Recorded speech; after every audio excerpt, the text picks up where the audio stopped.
बिस्मिल्लाहिर्रहमानिर्रहीम। Government of Pakistan ने HEC का बजट कम किया, उस पर कटौती लगाई और उसके नतीजे में एचईसी आगे ज़ाहिर है कि बजट नहीं दे पाएगी और उससे जो हालात बनेंगे ज़ाहिर है कि यूनिवर्सिटीज़ के सामने फिर आएगा कि अब हम कैसे करें, इस काम को कैसे किया जाए और ये सारे मसले मसाइल और मुश्किलात बनेंगी। और ये एक बड़ी नेचुरल सी बात है। और ये हमारे जो डेवलपिंग कंट्रीज़ होते हैं, पाकिस्तान हो या इस जैसे और ममालिक, वहाँ पे जब भी कोई फाइनेंशियल क्राइसिस आता है और जब भी कोई इकोनॉमिक हालात टाइट होते हैं तो सबसे पहला कट जो है वो एजुकेशन पे लगता है। ये कलमिए की बात है कि हम एजुकेशन और अपने बच्चों का मुस्तकबिल और तालीम और इस चीज़ को अहमियत नहीं देते। अगर अहमियत दें तो इसको हम कुछ ना छेड़ें बल्कि इसके बजट को बढ़ाएं कि इसलिए कि यहीं से काबिल लोग निकलेंगे तो इस मुल्क में आएंगे और उसके नतीजे में आगे बढ़ सकेंगे। लेकिन बहरहाल गवर्नमेंट ऑफ पाकिस्तान ने किया तो पहली बात तो यह है कि गवर्नमेंट ऑफ पाकिस्तान को ये चीज़ वापस लेनी चाहिए और उसके बाद फिर ताकि ये कि एचईसी आराम से इस काम को कर सके। लेकिन इसका एक दूसरा पहलू भी है। वो पहलू ये है कि गुज़श्ता दिनों मेरा बहावलपुर जाना हुआ और बहावलपुर में वहाँ पर रात चाय पर vice chancellor Islamia university Bahawalpur के वाइस चांसलर साहब से मुलाकात हुई और मुलाकात उनके घर पे थी और बड़ी इजी माहौल में थी। और मेरे साथ बहावलपुर से जज्जा बरादरान भी थे और उसके साथ साथ जनाब नसीर अहमद नासिर साहब और वहाँ के एक और लोग भी वहाँ पे मौजूद थे। अच्छा, ये सारे लोग वहाँ मौजूद थे तो वो उन्होंने रिक्वेस्ट करके मुलाकात का टाइम लिया था। तो खैर वहाँ मुलाकात में जब हम बैठे और उनसे बातचीत हो रही थी तो उनसे हमने एक सवाल किया कि आपकी यूनिवर्सिटी जो है वो उसके बारे में आप जब से आए हैं तो आप इसका नंबर ऑफ़ स्टूडेंट बढ़ाते जा रहे हैं और हर साल आप नंबर ऑफ़ स्टूडेंट बढ़ाते जा रहे हैं। और उन्होंने कहा जी मैं बढ़ाते जा रहा हूँ। हमने पूछा कि इस साल, कहते हैं कि इस साल मैं 17,000 बच्चों को एडमिशन दूंगा। और फिर इसी तरह ये कि जो आगे मतलब स्प्रिंग भी है, फिर फॉल भी है और फॉल के लिए भी बहुत खुले पैमाने पर एडमिशन दूंगा। तो हमने कहा कि ये चीज़ क्या पॉसिबल हो जाएगी? कहते हैं कि क्यों नहीं पॉसिबल होगी, इसलिए कि जो बिल्डिंग है, जो इंफ्रास्ट्रक्चर वहाँ यूनिवर्सिटी का मौजूद है वो सारा मैंने उसका जायज़ा लिया है। और उस यूनिवर्सिटी के इंफ्रास्ट्रक्चर का जायज़ा लेने के बाद फिर मैंने ये डिसाइड किया है कि यहाँ पर बच्चों की, स्टूडेंट्स की तादाद कोई 50,000 से भी ऊपर होनी चाहिए। और उसके नतीजे में यहाँ पर एक हेल्दी एजुकेशन का एक इन्वायरमेंट क्रिएट होगा।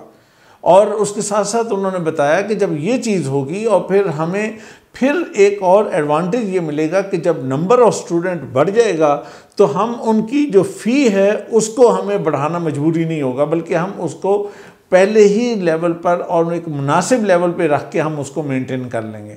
उन्होंने साफ कहा कि गवर्नमेंट ऑफ पाकिस्तान तो हमें कुछ दे नहीं रही या मतलब उस अंदाज से नहीं दे रही, तो क्या हम हाथ पे हाथ रख के बैठ जाएं? क्या हम यहाँ पे बिल्डिंग को बंद कर दें? क्या हम ये सारी चीज़ कर दें? क्या हमारे बच्चों का पढ़ने का राइट नहीं है? क्या ये चीज़ कहते हैं कि मैं एज अ वाइस चांसलर यहाँ पे बैठा हूँ तो क्या मेरा क्या काम है यहाँ पर? मेरा काम है कि तालीम को बढ़ाऊँ, तालीम को बेहतर करूँ। तो उन वीसी साहब ने बड़ी डिटेल से एक पूरी प्रेजेंटेशन के, मतलब फॉर्मल तो नहीं थी लेकिन एक इनफॉर्मल वे में उन्होंने पूरी डिटेल बताई। उन्होंने कहा कि ये चीज़ है, इंफ्रास्ट्रक्चर के मुताबिक एक क्लास अगर सुबह बैठेगी, एक अगर सेकंड टाइम बैठेगी, अगर एक क्लास शाम को बैठेगी या एक क्लास वीकेंड पे आके बैठेगी और उस अंदाज से ये चीज़ चलेगी तो क्या बिल्डिंग कहेगी कि मेरे पास ये बार बार बच्चे क्यों बदल बदल के आके बैठ रहे हैं? वो पंखे कहेंगे, वो बिजली के वो सारी चीज़ें कहेंगी कि हम नहीं चलती इसलिए कि ये दूसरा बैच आ गया, कि यही चीज़ है। और उसी इंफ्रास्ट्रक्चर के अंदर उन्होंने कहा कि यहाँ पर इस बात का पूरा गुंजाइश मौजूद है कि यहाँ पर इतना नंबर हो जाए। और उसके नतीजे में मैं ये समझता हूँ कि जो पब्लिक सेक्टर दूसरी यूनिवर्सिटीज़ हैं उन्हें भी इस मॉडल को फॉलो करना चाहिए, उन्हें भी इस चीज़ को देखना चाहिए कि और वो अपने जो इंफ्रास्ट्रक्चर है उसको मुताबिक ये देखें कि हम मैक्सिमम किस लेवल पे जा सकते हैं। और उसके नतीजे में वो अपने इलाके का एक बड़ा नंबर जो है वो वहाँ पे स्टूडेंट्स का खपा लेंगे और उसके रिज़ल्ट ये आएगा, उसका रिज़ल्ट ये आएगा कि वो वहाँ पर एक एजुकेशन का माहौल भी बनेगा और फिर उनको एक अच्छी तालीम भी दी जा सकेगी और फिर यहाँ मैं फिर एक एग्जांपल दूंगा बहावलपुर यूनिवर्सिटी के वीसी साहब की। हमने पूछा कि जनाब इससे तो मेरिट ख़राब हो जाएगा और इससे तो तालीमी मयार और टीचर और ये सारी चीज़ें। कहते हैं नहीं, उसका भी हमने इंतज़ाम किया है। हमने एक स्टैंडर्ड बना दिया है कि जो पढ़ाया जाएगा वो इस स्टैंडर्ड के मुताबिक पढ़ाया जाएगा और जो चीज़ भी हम वहाँ पे डिलीवर करेंगे वो इससे नीचे नहीं आएगी। हम विजिटिंग फैकल्टी भी लेंगे, हम अपनी फैकल्टी को बढ़ाएंगे भी, हम सारी चीज़ें करेंगे, लेकिन जो भी आएगा वो सबसे पहले इस कोर्स से निकलेगा और उसको हम बताएंगे कि हमारी यूनिवर्सिटी में अगर पढ़ाना है तो पढ़ाने का टीचिंग मेथडोलॉजी वो ये होगी और इसके मुताबिक आप पढ़ाएंगे। और उसके मुताबिक जब वो पढ़ाएंगे तो एक तो ये कि यूनिफॉर्मेलिटी आ जाएगी पूरी यूनिवर्सिटी के अंदर, और दूसरी काम ये हो जाएगा कि वहाँ पर जो मेरिट का मसला या लेवल का मसला या क्वालिटी का मसला होता है वो भी ख़त्म हो जाएगा। और फिर हमारा ये क्वेश्चन था कि इतने बड़े नंबर को जब आप लेंगे तो उनकी जॉब मार्केट क्या होगी। कहते हैं कि भाई जो बच्चे यहाँ मौजूद हैं तो उन बच्चों ने आखिर कहीं ना कहीं तो कुछ करना है या नहीं करना, उन्होंने कुछ ना कुछ तो पढ़ना है या नहीं पढ़ना। और अगर मैं उनको अपने डोर स्टेप पे पढ़ने के लिए मतलब अपॉर्चुनिटी दे रहा हूँ तो इसमें हर्ज ही क्या है, इसमें तो ज़्यादा अच्छी बात है। और ये कर रहा हूँ। दूसरी जानब ये कि हम इंडस्ट्री और उनको वो स्किल्स बता रहे हैं कि जो स्किल्स जो हैं वो उनको जॉब लेने के लिए ज़रूरी होते हैं। मतलब एक चीज़ है कि एकेडमिक की आपने चीज़ें सीख ली, एक वो चीज़ है कि जो आपको इंसान होने के नाते आपको पता होना चाहिए कि आपने किसी से मिलना कैसे है, किसी के पास बैठना कैसे है, बात कैसे करनी है, किसी को प्रेजेंटेशन कैसे देनी है, किसी के साथ और चीज़ें क्या हैं, जो बेसिक ज़रूरियात होती हैं वो क्या हैं। तो वो कहते हैं कि वो सारे स्किल्स भी हम सिखाएंगे।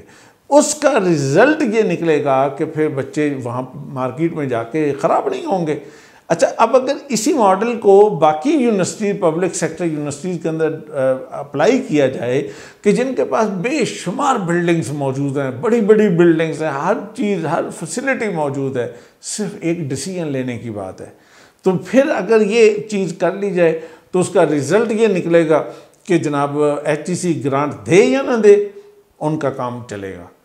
तो मैं फिर अप्रिशिएट करूंगा बहावलपुर यूनिवर्सिटी के इस्लामिया यूनिवर्सिटी बहावलपुर के वाइस चांसलर साहब को, और दूसरी जानब यह है कि बाकी यूनिवर्सिटीज़ को कि वो इस मॉडल को फॉलो करें और उसके मुताबिक आगे बढ़ें।